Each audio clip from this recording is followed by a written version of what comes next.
اعوذ باللہ من الشیطان الرجیم بسم اللہ الرحمن الرحیم الحمدللہ رب العالمین والصلاة والسلام علی سید الانبیاء والمرسلین وخاتم النبیین اللہم صلی علی سیدنا محمد وعلی آلہ وصحبہ افضل صلاتک وعدد معلوماتک وبارک وسلم۔ معزز ناظرین السلام علیکم ورحمۃ اللہ وبرکاتہ۔ جاذب پبلیکیشنز میں خوش آمدید۔ میں محمد سعید جاذب آپ کی خدمت میں حاضر ہوں۔ تعلیم القرآن کا سلسلہ جاری ہے اور میں آپ کی خدمت میں سورہ بقرہ کی تفصیلات و تشریحات پیش کر رہا ہوں۔ آج کی نشست میں سورہ بقرہ کی آیت نمبر 213 شامل ہے۔ ارشاد باری تعالیٰ ہے کان الناس امۃ واحدۃ فبعث اللہ النبیین مبشرین ومنذرین وانزل معهم الکتاب بالحق لیحکم بین الناس فیما اختلفوا فیہ وما اختلف فیہ الا الذین اوتوہ من بعد ما جاءتهم البینات بغیا بینہم فہدی اللہ الذین آمنوا لما اختلفوا فیہ من الحق بإذنہ واللہ یہدی من یشاء الی صراط مستقیم۔ ابتدا میں سب لوگ ایک ہی دین پر تھے، پھر جب ان میں اختلاف پیدا ہو گیا تو بھیجے اللہ تعالیٰ نے انبیاء علیہم السلام خوشخبری سنانے والے اور ڈرانے والے، اور نازل فرمائی ان کے ساتھ کتاب برحق تاکہ فیصلہ کر دے لوگوں کے درمیان جن باتوں میں جھگڑنے لگے تھے، اور کسی نے اختلاف نہیں کیا اس میں بجز ان لوگوں کے جنہیں کتاب دی گئی تھی اس کے بعد کہ آ گئی تھیں ان کے پاس روشن دلیلیں۔ اس کی وجہ ایک دوسرے سے حسد تھا، پس اللہ تعالیٰ نے ہدایت بخشی انہیں جو ایمان لائے تھے ان سچی باتوں پر جن میں وہ اختلاف کیا کرتے تھے اپنی توفیق سے، اور اللہ تعالیٰ جسے چاہتا ہے سیدھے راستہ کی طرف ہدایت دیتا ہے۔ ناظرین، امت واحدہ سے کیا مراد ہے؟ علامہ عماد الدین ابن کثیر رحمۃ اللہ علیہ اپنی تفسیر ابن کثیر میں لکھتے ہیں کہ کان الناس امۃ واحدۃ، ابتدا میں سب لوگ ایک ہی دین پر تھے۔ حضرت عبداللہ بن عباس رضی اللہ تعالیٰ عنہ فرماتے ہیں کہ حضرت آدم علیہ السلام اور نوح علیہ السلام کے درمیان 10 قومیں تھیں جو ایک ہی شریعت کی پابند تھیں، پھر ان میں اختلاف ہو گیا۔ فبعث اللہ النبیین مبشرین ومنذرین، بھیجے اللہ تعالیٰ نے انبیاء علیہ السلام خوشخبری سنانے والے اور ڈرانے والے، یعنی اللہ تعالیٰ نے انبیاء علیہ السلام کو مبعوث فرمایا۔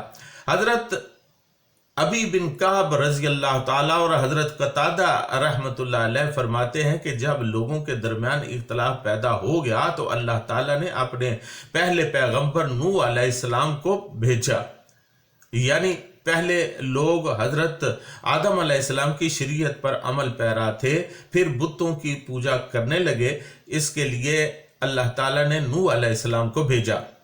آپ علیہ السلام اہل زمین کی طرف اللہ تعالیٰ کے پہلے رسول علیہ السلام تھے، اس لیے اللہ تعالیٰ نے فرمایا وَأَنزَلَ مَعَهُمُ الْكِتَابَ بِالْحَقِّ لِيَحْكُمَ بَيْنَ النَّاسِ فِيمَا اخْتَلَفُوا فِيهِ، اللہ تعالیٰ نے ان کے ساتھ برحق کتاب نازل فرمائی تاکہ لوگوں کے درمیان ان کے جھگڑوں کا فیصلہ کرے، یعنی جوں قوموں میں اختلاف پیدا ہوتا گیا تو ان میں باہم جھگڑے بھی پروان چڑھتے رہے۔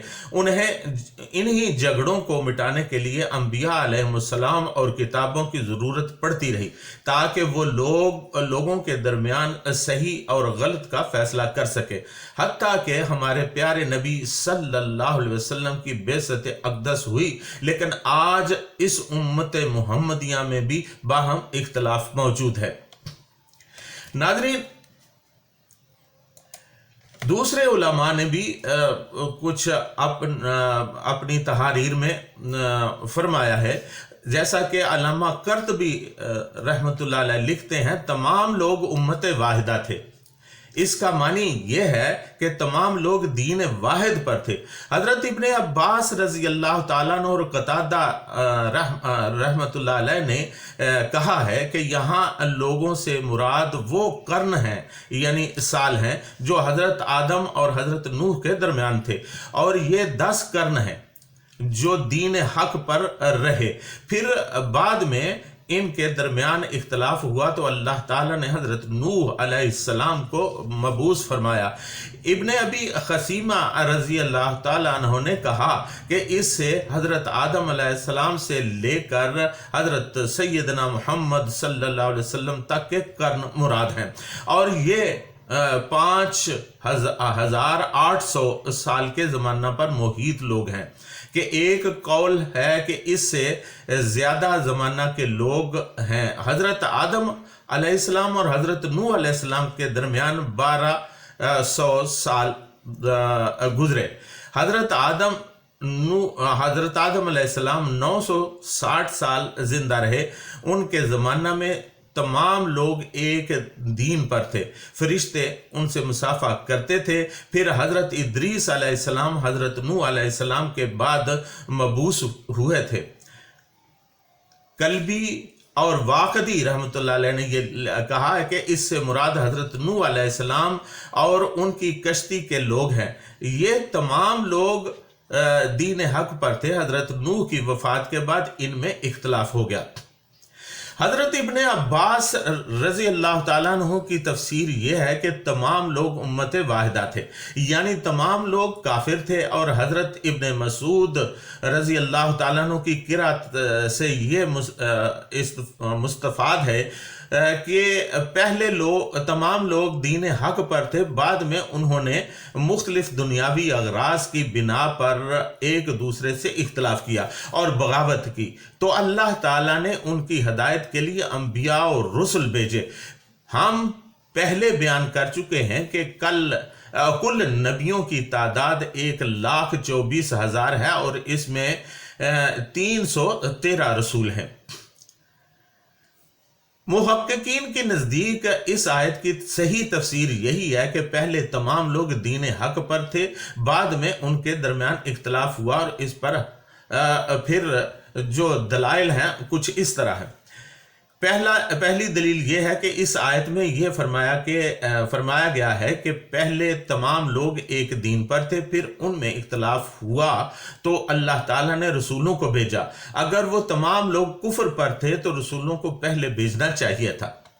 دوسری دلیل یہ ہے کہ نقل متواتر سے یہ ثابت ہے کہ اللہ تعالیٰ نے حضرت آدم کو ان کی اولاد کی طرف مبعوث فرمایا۔ ان کی تمام اولاد مسلمان اور اللہ تعالیٰ کی اطاعت گزار تھی، اور اس وقت تک ان میں کوئی اختلاف نہیں ہوا، حتیٰ کہ قابیل نے حسد سے حابیل کو قتل کر دیا۔ تیسری دلیل یہ ہے کہ جب طوفان سے تمام روئے زمین کے لوگ غرق ہو گئے اور صرف کشتی کے لوگ بچے، یہ باقی ماندہ لوگ سب دین حق پر تھے۔ پھر اس کے بعد ان میں اختلاف ہوا۔ یہ حضرت نوح علیہ السلام کے زمانے کی بات ہے۔ امام بخاری رحمت اللہ علیہ حضرت ابو ہریرہ رضی اللہ تعالیٰ عنہ سے روایت کرتے ہیں کہ رسول اللہ صلی اللہ علیہ وسلم نے فرمایا، ہر مولود فطرت اسلام پر پیدا ہوتا ہے، یعنی ہر نیا بچہ جو پیدا ہوتا ہے وہ فطرت اسلام پر پیدا ہوتا ہے، پھر اس کے ماں باپ اس کو یہودی بنا دیتے ہیں یا نصرانی بنا دیتے ہیں یا مجوسی بنا دیتے ہیں یا پھر مسلمان بنا دیتے ہیں۔ یہ حدیث اس بات پر دلالت کرتی ہے کہ اگر کسی بچہ کو اس کی اصل فطرت پر چھوڑ دیا جائے تو وہ کسی باطل دین پر نہیں ہوگا۔ کسی باطل دین کو اختیار کرنے کے سبب اس کے والدین کی کوشش ہوتی ہے، یا دنیا کی محبت یا حسد، بغض اور دیگر اغراض فاسدہ ہوتی ہیں۔ پانچویں دلیل یہ ہے کہ اللہ تعالیٰ نے یوم میثاق میں فرمایا، الستُ بربکم قالوا بلا، یہ سورہ اعراف کی آیت نمبر 172 ہے، کیا میں تمہارا رب نہیں ہوں؟ سب نے کہا کیوں نہیں؟